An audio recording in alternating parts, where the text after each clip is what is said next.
शिक्षक भर्ती घोटाला सहित कई घोटालों में फंसे टीएमसी के नेताओं को बचाने में लगी है। ममता बनर्जी अपनी तरफ से पूरी कोशिश कर रही हैं। ऐसे में जब ममता बनर्जी के साथ सीजेआई डीवाई चंद्रचूड़ और कलकत्ता हाईकोर्ट के मुख्य न्यायाधीश टीएस शिवगणनम मंच साझा किया, तो ममता बनर्जी ने अपने हिसाब से एक तरह से न्यायपालिका पर दबाव बनाने की कोशिश कर डाली।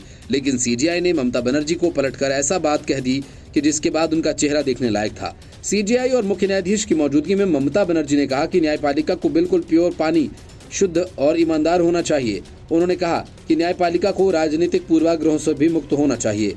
दरअसल ममता के इस बयान की चर्चा हो रही थी इसलिए क्योंकि ये बातें भारत के मुख्य न्यायाधीश डीवाई चंद्रचूड़ की मौजूदगी में कही गई। बंगाल की राजधानी कोलकाता में नेशनल जुडिशियल एकेडमी के पूर्व क्षेत्र द्वितीय क्षेत्रीय सम्मेलन का उद्घाटन किया गया, जिसमें हिस्सा लेने के लिए मुख्य न्यायाधीश डीवाई चंद्रचूड़ और कलकत्ता हाईकोर्ट के मुख्य न्यायाधीश टीएस शिवगणनम भी पहुंचे थे। इस मौके पर बंगाल की मुख्यमंत्री ममता बनर्जी ने कहा कि मैं इस बारे में बात करने के लिए क्षमा चाहती हूँ।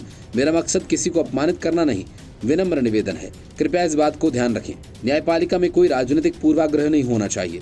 न्यायपालिका को शुद्ध, बिल्कुल पवित्र, ईमानदार होना चाहिए ताकि लोग इसकी पूजा करें। सीएम ने न्यायपालिका को लोगों के लिए एक महत्वपूर्ण मंदिर और न्याय प्रदान करने वाली सर्वोच्च संस्था के तौर पर बताया। उन्होंने कहा कि ये मंदिर, मस्जिद, गुरुद्वारा और गिरिजा घर की तरह हैं। न्यायपालिका लोगों की है, लोगों के द्वारा लोगों के लिए न्याय पाने की और संवैधानिक अधिकारों को बनाए रखने की अंतिम सीमा है। ममता की बातों को सुनने के बाद डीवाई चंद्रचूड़ ने कहा कि जब उनसे कहा जाता है कि अदालत न्याय का मंदिर होता है तो वो कुछ नहीं बोल पाते, क्योंकि मंदिर का मतलब है कि जज भगवान की जगह हैं। उन्होंने कहा, बल्कि मैं कहना चाहूंगी कि जजों का काम लोगों की सेवा करना, और जब आप खुद को ऐसे व्यक्ति के रूप में देखेंगे जिनका काम लोगों की सेवा करना है, तो आपके अंदर दूसरे के प्रति संवेदना और पूर्वाग्रह मुक्त न्याय करने का भाव पैदा होगा। उन्होंने कहा कि ऐसी किसी क्रिमिनल केस में किसी को सजा सुनाते समय जज संवेदना के साथ ऐसा करते हैं क्योंकि आखिरकार किसी इंसान को सजा सुनाई जा रही है।